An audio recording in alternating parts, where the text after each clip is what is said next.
মিলির দুই বোন ভীষণ পরিমাণে বড়লোক চালে বিশ্বাসী, আর বিশেষ করে খাওয়া দাওয়ার ক্ষেত্রে তারা ভাবতেই পারে না যে তারা মধ্যবিত্ত ভাবে ডাল ভাত খেয়ে বেঁচে থাকবে।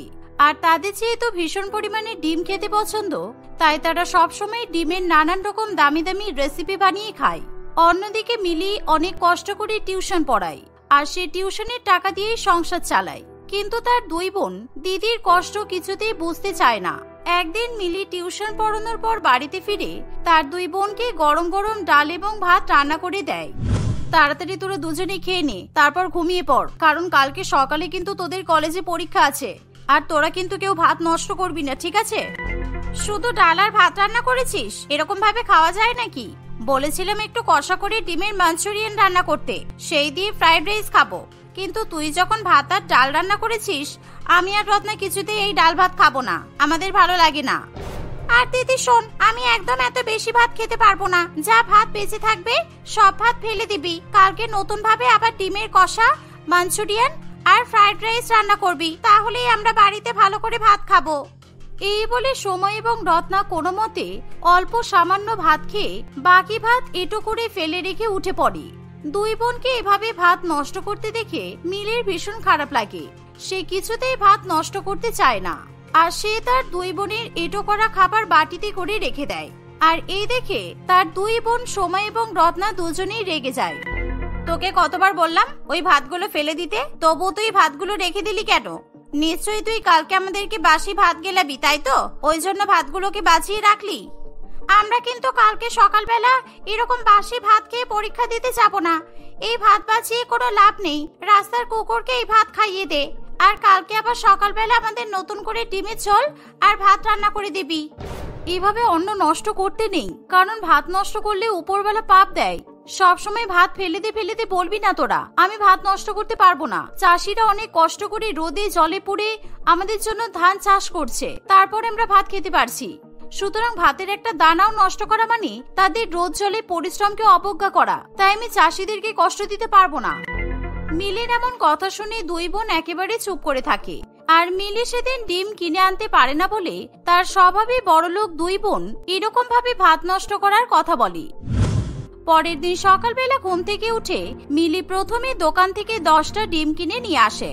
আর সে আগের দিনের বাসি ভাত দিয়ে ডিম ভাত রান্না করে, আর তার সাথে ডিমের ঝোলও রান্না করে।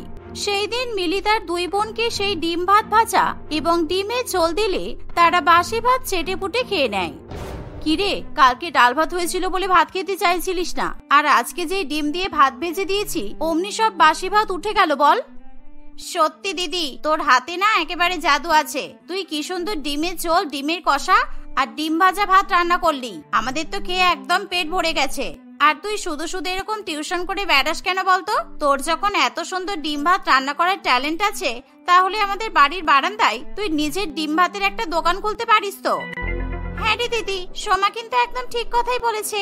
তুই যদি ডিম ভাত বিক্রি করে বড়লোক হতে পারিস, তাহলে আমরাও কিন্তু তোর টাকায় আরাম করে জীবন কাটিয়ে দিতে পারবো, আর সব সময় ভালো করে ডিম ভাত খেতে পারবো।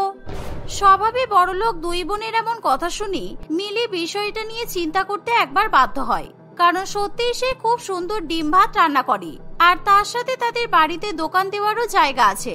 সেই জন্য মিলি সাহস করে সমস্ত টিউশন ছেড়ে দেয়। আর পরের দিন সকালবেলা নিজের বাড়ির বারান্দায় ডিম ভাত এবং ডিমের ঝোল রান্না করে বিক্রি করতে থাকে। মিলি যেহেতু একা হাতে সব সামলাতে পারে না, তাই হিসাবপত্র লেখার জন্য এবং লোকজনকে ডিম ভাত পরিবেশন করার জন্য সময় এবং রত্না মিলিকে অনেক সাহায্য করে। মিলির হাতে রান্না করা ডিম ভাত এতই খেতে ভালো হয় যে ধীরে ধীরে তার দোকানে বেশ ভিড় জমতে শুরু হয়। সত্যি তোদের বুদ্ধি কিন্তু আমার অনেক কাজে লেগেছে। আমার রান্না করা ডিম ভাত সবাই খাচ্ছে আর অনেক প্রশংসা করছে, তাই তোদের দুই বোনকে আমি অনেক ধন্যবাদ জানাই। আমাদের শুধু ধন্যবাদ জানালে হবে না দিদি, আজকে ডিম ভাত রান্না করে ভালোই তো টাকা রোজগার করেছিস। কারণ আমি হিসাবের খাতায় দেখলাম আজকে আমাদের 5000 টাকা রোজগার হয়েছে। তাই এই 5000 টাকার মধ্যে আমাদের দুই বোনকে 4000 টাকা দিয়ে দে। হ্যাঁ, আমরা যখন তোকে বুদ্ধি দিলাম এত এত ডিম ভাত রান্না করে তোর এত নাম হলো, তাহলে এটা তো আমাদের বুদ্ধিরই দাম, তাই না? এই বলে সময় এবং রত্না দোকানের অ্যাকাউন্ট থেকে 4000 টাকা তুলে নেয়। আর মিলি ধীরে ধীরে যে পরিমাণ টাকা রোজগার করত তার বেশিরভাগ টাকাটা এভাবেই তার দুই বোন নিয়ে নিত। ফলে মিলির পরিস্থিতির উন্নতি না হলেও ধীরে ধীরে তার দুই বোন অনেক বড়লোক হয়ে ওঠে। আর তার দুই বোন মিলির পরিশ্রমের টাকা দিয়েই বাড়িতে নিজেদের জন্য আলাদা করে ঘর তৈরি করে। একদিন ডিম ভাতওয়ালি মিলি সবাইকে ডিম ভাত বিক্রি করছে এমন সময়, মিলি, কালকে আমার বাড়িতে ঢালাইয়ের কাজ আছে, তাই অনেক মিস্ত্রি কাজ করতে আসবে। আর আমি ভেবেছি ওদেরকে তোর দোকানে ডিম ভাত খাওয়াবো, তাই আজকে অর্ডারটা দিয়ে গেলাম। আমার মোট 100 জন মিস্ত্রি বাড়িতে কাজ করবে, তাই তাদের জন্য ডিম ভাত প্যাক করে বাড়িতে পাঠিয়ে দিবি, কেমন? আচ্ছা ঠিক আছে দাদা, আপনি চিন্তা করবেন না, আমি কালকে ডিম ভাত প্যাক করে নিজে গিয়ে আপনাদের বাড়িতে দিয়ে আসবো। রতনবাবু দোকান থেকে চলে গেলে মিলির কাছে আরো ভালো ভালো 10টা অর্ডার চলে আসে। এর ফলে একদিনে মোটমাট মিলির 30,000 টাকা ইনকাম হয়ে যায়। আর এই দেখে মিলি খুবই খুশি হয়, কিন্তু সে ঠিক করে এই ব্যাপারে সে আজকে তার দুই বোনকে কিছু জানাবে না। যেহেতু সেদিন তার দুই বোন বেলা পর্যন্ত ঘুমায়, তাই তারা ঘুম থেকে উঠে দোকানে আসতে দেরি করে। আমি এই অর্ডারের টাকাগুলো ব্যাংকে ফিক্স করে দেব, আর বোনেদেরকে কিছুই জানাবো না, কারণ পরে যখন আমার দুই বোনের বিয়ে হবে তখন তো টাকার প্রয়োজন পড়বে, তাই এখনই সব টাকা খরচা করা উচিত হবে না। এই বলে মিলি সেই সব টাকা ব্যাংকে ফিক্স করে দেয়। আর তার দুই বোন যখন দোকানে আসে তখন তারা ঠিক হিসাবের খাতা খুলে দেখে নেয় যে সেখানে 26,000 থেকে 30,000 টাকার এন্ট্রি করা আছে। তাই তারা ভালো করেই বুঝে যায় যে মিলি নিশ্চয়ই সেই টাকা ব্যবহার করেছে। সেই সাথে এত টাকার হিসাব দেখে সোমা এবং রত্না দুজনেই লোভে পাগল হয়ে ওঠে। ডিম ভাত বিক্রি করে যেই না অবস্থার উন্নতি হতে শুরু করলো, ঠিক তখনই দুই বোনকে পাল্টি করে দিলি। বল, কালকে এত টাকা রোজগার করেছিস আর আমাদেরকে একবারও তো হিসাবের খাতাটা দেখাসনি। তুই কি ভাবলি দিদি আমরা কিছু বুঝতে পারবো না? সত্যি দিদি, তুই নিজেকে খুব চালাক বলে মনে করিস, তাই না? তুই ভালো করেই তো জানিস দোকানের হিসাবের খাতা আমরা প্রত্যেক দিনই দেখি, সুতরাং তোর এই কারচুপি কিন্তু আমরা ধরেই ফেলবো। আর এসব কথা এখন তোর সঙ্গে আমরা বলতে চাই না। কালকে যা টাকা রোজগার করেছিস সেটা আমাদেরকে দিয়ে দে। দেখ বোন, তোদেরকে আমি আর একটা টাকাও দেব না, কারণ আমি কষ্ট করে টাকা রোজগার করছি। আর তোরা দুজন সেই টাকা নিয়ে দামি দামি জিনিসপত্র কিনছিস, ঘরে টিভি লাগাচ্ছিস, আর আমি কিন্তু এখনো ভাঙাচোরা ঘরেই পড়ে আছি। তাই আমি তোদের পেছনে আর বেকার বেকার টাকা খরচা করতে পারবো না। ও আচ্ছা আচ্ছা, আমরা দুই বোন আরাম করছি বলে তোর খুব হিংসা হচ্ছে বল? কিন্তু তুই ভুলে যাচ্ছিস এই বাড়িতে কিন্তু আমাদের 3 বোনেরই অংশ আছে। সুতরাং তুই এখানে ডিম ভাত বিক্রি করে ব্যবসা করবি আর আমরা চুপ করে বসে বসে দেখবো, সেটা তো হতে পারে না। তাই আমরা দুজন তোর টাকায় আরাম করছি, আর তুই যে টাকাটা রোজগার করেছিস সেই টাকা দিয়ে এখন আমরা এসি কিনবো। হ্যাঁ, কালকে 30,000 টাকাটা আমাদেরকে দিয়ে দে, এখন আমরা সেই টাকা দিয়ে এসি কিনে নিয়ে আসবো, আর আমাদের ঘরে এসি লাগিয়ে আমরা আরাম করব। এভাবে ডিম ভাতওয়ালি স্বভাবে বড়লোক দুই বোন তাদের দিদির সঙ্গে ভীষণ পরিমাণে ঝগড়া করে, আর ডিম ভাত বিক্রি করে রোজগার করা কষ্টের টাকা নিয়ে এসির দোকানে চলে যায়। দিদির টাকায় বড়লোক দুই বোন এসির দোকানে গিয়ে একটা দামি এসি কিনে নিয়ে এসে নিজেদের ঘরে লাগিয়ে দেয়। আর ধীরে ধীরে দুই বোন এভাবেই অনৈতিকভাবে অনেক বড়লোক হয়ে ওঠে। তাদের নিজের ঘরে এসি থেকে শুরু করে ফ্রিজ, কালার টিভি, কুলার সমস্ত কিছুই আছে, কিন্তু যার জন্য এত টাকা সে এখনো পর্যন্ত একটা ভাঙাচোরা ঘরের মধ্যেই থাকে। আর কোনো মতে গ্যাসের চুলাতে সে ডিম ভাত রান্না করে বিক্রি করে। এমনকি তার কপালে রাত্রিবেলা শোয়ার জন্য গদির খাট পর্যন্ত জোটে না, তাকে এখনো চৌকিতেই ঘুমাতে হয়। একদিন, এ বাবা, আজকে হঠাৎ করে রান্না করতে করতে গ্যাস শেষ হয়ে গেল কেন? এবার আমি কি করে ডিম ভাত রান্না করব? কারণ আজকে আমার কাজের অনেক চাপ আছে, আর আমি যদি ঠিক করে সময়ের মধ্যে ডিম ভাত রান্না করতে না পারি তাহলে আমার দোকানে কেউ আর ডিম ভাত খেতে আসবে না। এই বলে মিলি গ্যাস কেনার জন্য তার দুই বোনের ঘরে যায়, আর তার দুই বোন তখন সবেমাত্র ঘুম থেকে উঠেছে। তুই ডিম ভাত রান্না করতে গিয়ে গ্যাস ফুরিয়ে ফেলেছিস, তাতে আমরা কি করব? আমরা তোকে এখন গ্যাস কেনার জন্য কোনো টাকা দিতে পারবো না। এই তো 15 দিন আগেই তুই গ্যাস কিনলি, এতদিনে কি এমন ডিম ভাত রান্না করলি তুই যে 15 দিনে গ্যাস ফুরিয়ে গেল? তোরা তো ভালো করেই জানিস আমার দোকানে এখন অনেক কাস্টমার আসে, সুতরাং একটা গ্যাস সিলিন্ডার 15 দিনের মধ্যে ফুরিয়ে যাওয়াটা স্বাভাবিক। আর আমি তো তোদের কাছ থেকে টাকা চাইছি না, আমি নিজের ব্যবসার টাকা চাইছি, যে টাকা দিয়ে আমি গ্যাস কিনতে পারবো। কারণ এখন যদি গ্যাস কিনে রান্না করতে না পারি তাহলে তো আর টাকা রোজগার করতে পারবো না। শোন, তোর ধান্দাবাজি ভালোই বুঝতে পারছি, আসলে তোর ব্যবসার সব টাকা আমরা নিয়ে নিই তো, তাই তুই এখন শয়তানি করে গ্যাস নেই, ডিম পুড়িয়ে গেছে এসব বলবি, যাতে ব্যবসার টাকা তুই সব দখল করতে পারিস, তাই তো? আরে সোমা, তুই দিদির সঙ্গে এত বকবক করছিস কেন? আর শোন দিদি, গ্যাস পুড়িয়ে গেছে তাতে কি হয়েছে? তোর মনে নেই মা কেমন মাটির উনুনে কাঠ জ্বালিয়ে রান্না করতো? যা, তুই সেইভাবে মাটির উনুনে কাঠ জ্বালিয়ে ডিম ভাত রান্না করে লোকজনকে খাইয়ে দে, তাহলেই তো সমস্যার সমাধান হয়ে যায়। এই বলে দুই বড়লোক বোন মিলিকে ঘর থেকে তাড়িয়ে দেয়। আর মিলি বারান্দায় গিয়ে মাটির উনুনেই কাঠ জ্বালিয়ে ডিম ভাত রান্না করতে শুরু করে দেয়। কিন্তু এরকম মাটির উনুনে ডিম ভাত রান্না করার ফলে তার কাস্টমার কমে যায় না। সেদিনকে তার দোকানে আরো বেশি বেশি করে কাস্টমার আসে, কারণ মাটির উনুনে ডিম ভাত রান্না করার স্বাদই আলাদা। এই ড্রাইভার, গাড়ি থামাও। ওই দোকানটায় এত ভিড় কেন? কোনো ফেমাস খাবার দাবার বিক্রি হয় নাকি? আর এমনিও আজকে সারাদিন আমার মিটিং করতে গিয়ে ভীষণ পরিমাণে খিদে পেয়ে গেছে, আর আমি খিদে আটকেও রাখতে পারছি না। তাই চলো ওই দোকানটায় গিয়ে কিছু খাওয়া যাক। হ্যাঁ দাদা, ওই দোকানে একেবারে বিখ্যাত ডিম ভাত বিক্রি হয়। একটা অল্প বয়সী মেয়ে প্রত্যেকদিন ডিম ভাত রান্না করে, আর সেই ডিম ভাতের হেভি টেস্ট। আমি প্রত্যেকদিনই আপনাকে অফিসে ড্রপ করার পর এখান থেকে ডিম ভাত খেয়ে যাই। কিন্তু জানেন, মেয়েটার জীবনে খুব কষ্ট, এত কষ্ট করে রান্না বান্না করে টাকা রোজগার করে, কিন্তু প্রত্যেকদিনই যখনই আসি না কেন তখনই দেখি দুই বোনের সাথে খুব খারাপ ব্যবহার করছে। সে কি, তাহলে আজকে তো ওই দোকান থেকে ডিম ভাত খেতে হবে। আর তাছাড়া আমার ডিম ভাত খেতে খারাপও লাগে না। আর তুমি কি কষ্টের কথা বলছো? কেননা ওর ডিম ভাতের যা সেল দেখছি তাতে ওর তো বড়লোক হয়ে যাওয়ার কথা। হ্যাঁ স্যার, বড়লোক তো হওয়া দরকার ছিল, কিন্তু আমি যখন ডিম ভাত খেতে আসি তখন ওর কথাবার্তা শুনে যা বুঝি ওর দুই বোন সব টাকা ওর কাছ থেকে নিয়ে নেয়। আর ওর দুই বোন ওর টাকাগুলো নিয়ে অনেক বড়লোক হয়ে গেছে, কিন্তু দিদিটাকে একদমই পাত্তা দেয় না। শিবম যেহেতু ভালো মনের মানুষ, তাই এসব কথা শুনে তার খুব খারাপ লাগে। তাই শিবম তার ড্রাইভারের সঙ্গে মিলির দোকানে ডিম ভাত খেতে চলে যায়। আর মিলি যেহেতু দেখতে খুবই সুন্দরী ছিল, তাই মিলিকে প্রথম দেখাতেই শিবমের খুবই পছন্দ হয়। যখন মিলি শিবমকে ডিম ভাত খাওয়ায়, তখন সেই ডিম ভাত খেয়ে শিবম প্রশংসা ছাড়া আর অন্য কিছু বলতে পারে না। কিন্তু তখনও বদমাইশ দুই বোনের স্বভাবে পরিবর্তন হয় না, কারণ এরকম কাঠের উনুনে রান্না করে মিলি যখন ভালো টাকা রোজগার করে, তাই দেখে তার দুই বোন হিংসায় জ্বলে ওঠে। আর তারা দোকানে এসে জোর জুলুম করে তাদের দিদির কাছ থেকে টাকা চাইতে শুরু করে। তোমরা দুজনে তো ভারী বদমে। আমি তোমাদের ফ্যামিলির ব্যাপারে আমার ড্রাইভারের কাছ থেকে সব শুনেছি। তোমার দিদি কষ্ট করে ডিম ভাত রান্না করে বিক্রি করে রোজগার করছে, আর তোমরা জোর জুলুম করে সব টাকা নিয়ে চলে যাচ্ছ।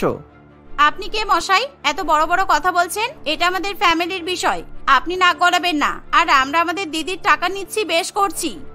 এই যে, আমি এই এলাকার সবচেয়ে বড় উকিল, আর ভাগ্যিস আজকে আপনাদের এরকম অত্যাচার দেখলাম। তা না হলে তো আমি বুঝতেই পারতাম না যে সমাজে এরকম মানুষও আছে। তাই এই ডিম ভাতওয়ালি মিলির ওপর আপনারা যদি এরকম অত্যাচার করেন আর টাকা নিয়ে নিজেদের পকেটে ভরেন, তাহলে কিন্তু আমি আপনাদের জেলে ভরে দেব। শিবমের মুখে এমন কথা শুনে সোমা এবং রত্না দুজনেই ভয় পেয়ে যায়। তারা সেই মুহূর্তে ভয়ের চোটে একেবারে চুপ করে থাকে। কিন্তু মিলি মনে মনে ভীষণ পরিমাণে খুশি হয়। আর শিবম সেই দিনই মিলিকে বিয়ের প্রস্তাব দেয়। মিলি সেই বিয়ের প্রস্তাব পেয়ে আর না করতে পারে না। এভাবেই কিছুদিনের মধ্যেই শিবমের সঙ্গে মিলির বিয়ে হয়ে যায়। আর মিলিকে সে একটা বড় ডিম ভাতের রেস্টুরেন্টও খুলে দেয়। এর ফলে মিলির দুই বোন আর কিছুতেই তার কাছ থেকে টাকা নিতে পারে না। ফলে তারা সুরসুর করে নিজেদের দিদির কাছে ক্ষমা চাইতে চলে আসে, যাতে তারা আবার মিলির কাছ থেকে টাকা আদায় করতে পারে। কিন্তু মিলি এখন তাদেরকে একটা টাকাও দেয় না। আর এভাবেই ডিম ভাতওয়ালি স্বভাবে দুই বড়লোক বোন নিজেদের জায়গাটা বুঝতে পারে। মা, আপনি এত চিন্তা করছেন কেন? আমি ওই গরিব মেয়ে চুমকির সঙ্গে আমাদের বাড়ির ছেলে রতনের বিয়ের 7 পাক কিছুতেই পূর্ণ হতে দেব না। ওদের 7 পাক পূর্ণ হওয়ার আগেই আমি এমন কিছু করব যাতে ওদের বিয়ে কিছুতেই সম্পূর্ণ না হতে পারে। এ তুমি কি বলছো বড় বৌমা? এরকম কোনোদিনও হতে পারে নাকি? আর এই ব্যাপারে যদি জানাজানি হয়ে যায় তাহলে কিন্তু আমাদের ভীষণ বড় বিপদ হয়ে যাবে। তাই তোমাকে যা করতে হবে খুবই বুঝে শুনে করতে হবে। হ্যাঁ মা, আমি ভালো করে জানি। আর একবার যদি আমরা বিয়ের 7টা পাক ঘোড়া থেকে চুমকি আর রতনকে বাধা দিতে পারি, তাহলে আর 1 বছরে বিয়ের কোনো তারিখ নেই। সুতরাং ওদের দুজনের বিয়ে আর জীবনেও হবে না, কারণ এই 1 বছরের মধ্যে আমরা এমনিতেই রতনের কান একেবারে বিষিয়ে দেব। এভাবেই রমলা তার শাশুড়ি মায়ের কানে কানে চুমকি এবং রতনের বিয়ের 7 পাকে ঘোড়ার বন্ধনে বাধা দেওয়ার পরিকল্পনা করে। এই শুনে চন্দনা দেবীও ভীষণ পরিমাণে খুশি হয়। ঠিক আছে বড় বৌমা, আমি তোমার সঙ্গে একমত। তুমি যা যা বলছো আমি তাই তাই করব। রতন শহরের এক বড়লোক পরিবারের ছেলে, কিন্তু তার মন গিয়ে পড়ে গরিব মেয়ে চুমকির উপর। দেখতে খুবই সুন্দর এবং চুমকি পড়াশোনাতেও খুবই ভালো, কিন্তু রতনের মতো সে বড়লোক নয়। রতন এবং চুমকি একে অপরকে বিয়ে করতে চায়, শুধুমাত্র তাদের সমস্যা হয় একটাই, রতনের মা চন্দনা দেবী এবং তার বড় বৌদি রমলার, কারণ তারা টাকার অহংকারে একেবারে অন্ধ হয়ে বসে থাকে। মা, আমি যদি বিয়ে করি তাহলে চুমকিকেই বিয়ে করব, আর না হলে কাউকে কোনোদিনও বিয়ে করব না। তাই তুমি আর বৌদি বুঝে নাও যে তোমরা কি করবে। চুমকি গরিব বলে তোমরা ওর সাথে আমার বিয়ে দেবে না, সেটা আমি কোনো মতেই মেনে নেব না। তোকে বিয়ে করার জন্য শহরের বড়লোক পরিবারের মেয়েরা একেবারে পাগল হয়ে বসে আছে, আর তুই ওই গরিব মেয়েটার মধ্যে কি দেখলি? আমার মনে হয় ওই গরিব মেয়েটা তোর উপরে কোনো জাদুটোনা করেছে, তাই তুই ওকে বিয়ে করার জন্য পাগল হয়ে যাচ্ছিস। হ্যাঁ ভাই, মা একদম ঠিক কথাই বলেছে। আর তুমি তো ভীষণ বোকা, তোমার দাদার মতো তোমার বুদ্ধি একদম পাকা হয়নি। কারণ তোমার দাদা আমাকে অনেক বড়লোক পরিবার থেকে বিয়ে করে নিয়ে এসেছে, আর আমি অনেক ধন সম্পত্তি যৌতুক হিসেবে নিয়ে এসেছি। কিন্তু এই গরিব মেয়ে তোমাকে কি কিছু দিতে পারবে? দাদা চালাক নয়, দাদা হলো লোভী, সেই জন্যই তোমার ধন সম্পত্তি দেখে তোমাকে বিয়ে করেছে। কিন্তু আমার নিজের টাকা পয়সার বা আমার বাবার টাকা পয়সার তো কোনো অভাব নেই, তাই আমি বিয়ে করলে চুমকিকেই বিয়ে করব। এই বলে রতন সেখান থেকে চলে যায়। রতন যেহেতু চুমকিকে বিয়ে করবে বলে জোর করে, তাই রতনের পরিবার বাধ্য হয়ে চুমকিকে দেখতে যায়। চুমকি এবং তার মা রুমা দেবী রতনদের পরিবারের জন্য অনেক সুন্দর সুন্দর খাবার রান্না করে। দিদি, আমরা আপনাদের জন্য গরম গরম কচুরি আর আলুর দম রান্না করেছি। আপনারা অনেকক্ষণ এসেছেন কিন্তু মুখে কিচ্ছু দেননি, তাই একটু কচুরি আর আলুর দম খেয়ে মিষ্টি খেয়ে জলপান করুন। এই গরিবের ঘরে আপনারা যদি একটু খাওয়া দাওয়া করেন তাহলে আমাদের খুব ভালো লাগবে।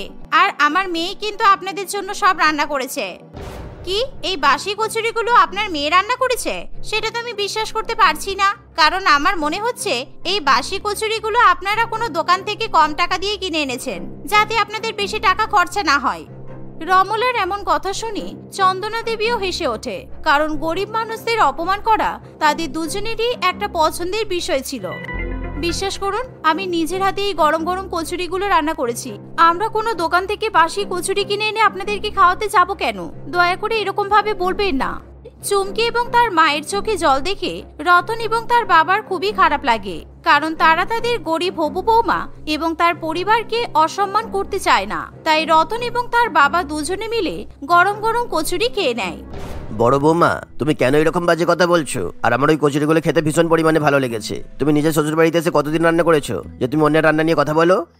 এই গরিব মেয়েটা এখন আমাদের বাড়ির বউ হতে পারেনি, আর তার আগে তুমি ওর হয়ে কথা বলছো। আর আমার বড় বৌমাকে তুমি কথা শোনাচ্ছ। ওর যা ইচ্ছা হয়েছে ও তাই বলেছে, আর ও যদি বলে থাকে যে কচুরিগুলো বাসি তাহলে বেশ করেছে বলেছে। এভাবেই সেখানেই রতনের পরিবার একে অপরের সঙ্গে ঝগড়া করতে থাকে।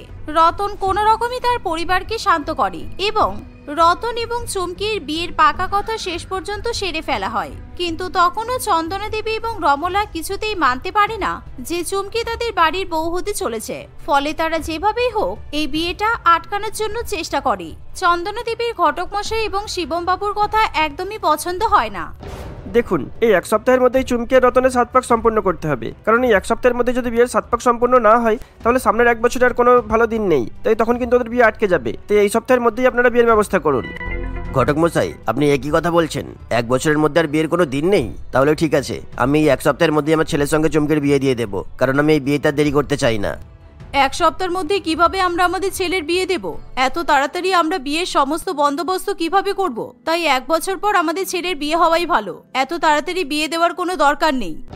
আমাদের ছেলের বিয়েতে আমি টাকা খরচা করব, তাই তোমাকে এত চিন্তা করতে হবে না। তুমি আর বড় বৌমা শুধু নিজেদের শপিং নিয়ে ব্যস্ত থাকো, তাহলেই হবে। চন্দনা দেবী তার স্বামীর কথা শুনে খুবই রেগে যায় এবং সে সেখান থেকে চলে যায়। রমলা বুঝতে পারে যে তার শাশুড়ি মা কিছুতেই চুমকিকে বাড়ির বউ হিসেবে মেনে নিতে চাইছে না। তাই রমলা সেই আগুনে ঘি ঢালার চেষ্টা করে। মা, আমি একবার চুমকিকে ফোন করি, তারপর এমন করে কথা বলবো যাতে এই বিয়ে কিছুতেই না হতে পারে, কারণ আপনার মতো আমিও চাই না যে এই বিয়েটা হোক। এই বলে রমলা চুমকিকে তাড়াতাড়ি করে ফোন করে। রমলা ফোন করছে দেখে চুমকি খুবই খুশি হয়। হ্যাঁ রমলা দি, বলো। শোনো, 1 সপ্তাহের মধ্যে তোমার আর রতনের বিয়ে ঠিক হয়েছে। আর বিয়ের দিন আমাদের বাড়িতে একটা নিয়ম আছে যে বিয়ের 7 পাক ঘোরার আগে শাশুড়ি মা আর বাড়ির বড় বৌমার হাতে তোমাকে মিষ্টি খেতে হবে, আর সেই মিষ্টি খেয়ে তুমি 7 পাকের নিয়ম সম্পূর্ণ করতে পারবে। কিন্তু রমলাদি, আমি জানতাম যে বিয়ের আগে বউকে কিছু খেতে নেই, আর বিয়ের অনুষ্ঠান সম্পন্ন হয়ে গেলে বর আর বউ একসঙ্গে খাবার খায়। তাহলে আমি যদি বিয়ের আগে খাবার খেয়ে নিই তাহলে তো অঘটন ঘটতে পারে।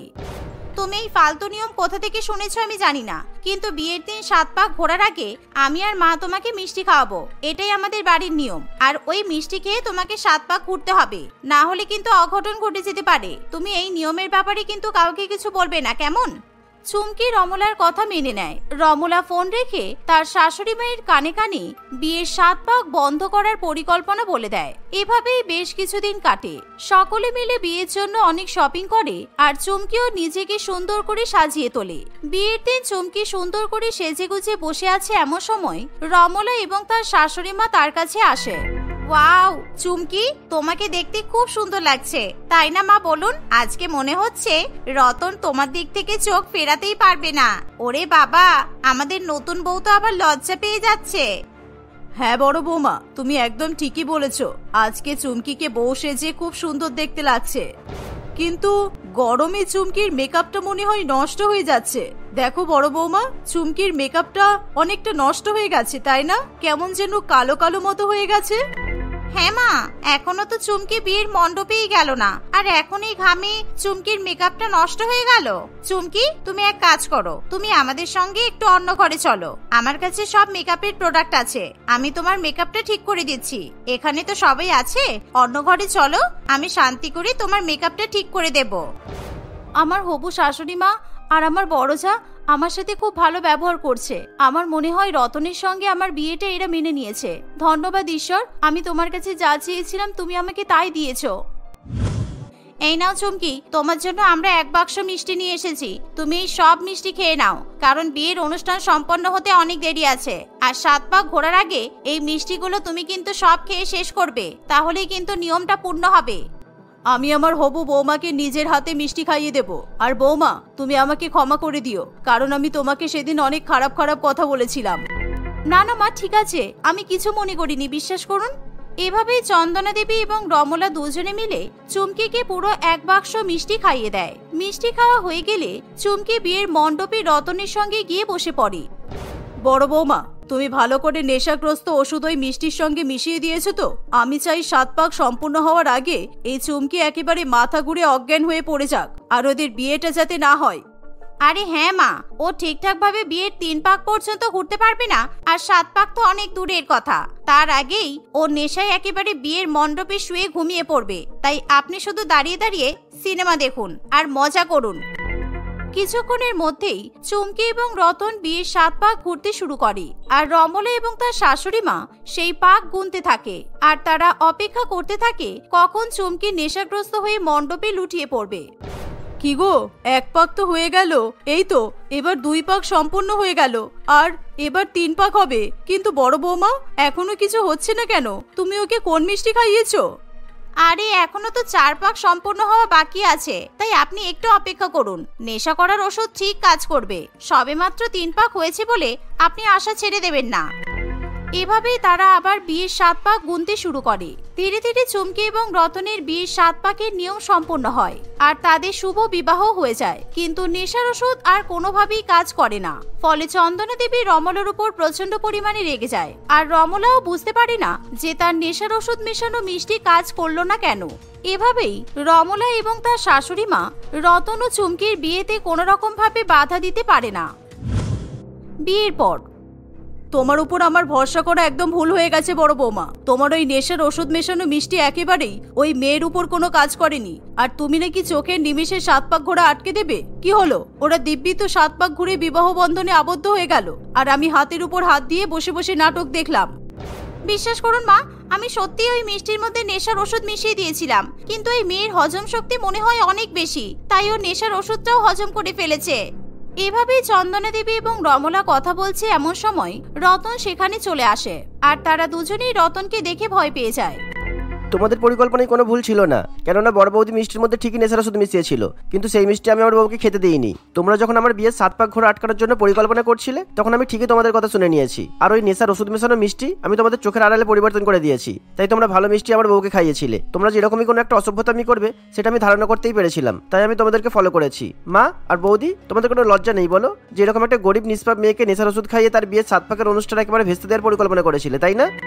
রতনের এমন কথা শুনে তারা দুজনেই লজ্জায় মাথা নত করে দাঁড়িয়ে থাকে।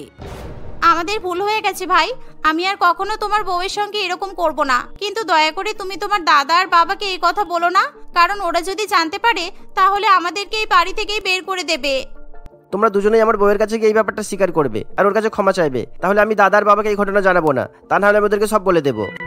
চন্দনা দেবী এবং রমলা ভয়ের চোটে রতনের কথায় রাজি হয়ে যায়, আর তাই তারা চুমকির কাছে গিয়ে সব সত্যি ঘটনা স্বীকার করে এবং তার কাছে হাত জোড় করে ক্ষমা চায়। কিন্তু চুমকি খুবই ভালো মনের মানুষ হওয়ায় সে তাদেরকে ক্ষমা করে দেয়। তারপর থেকে চন্দনা দেবী এবং রমলা কখনোই চুমকিকে বিরক্ত করে না, ফলে চুমকি সকলের সঙ্গে মিলেমিশে সুখে শান্তিতে সংসার করতে পারে।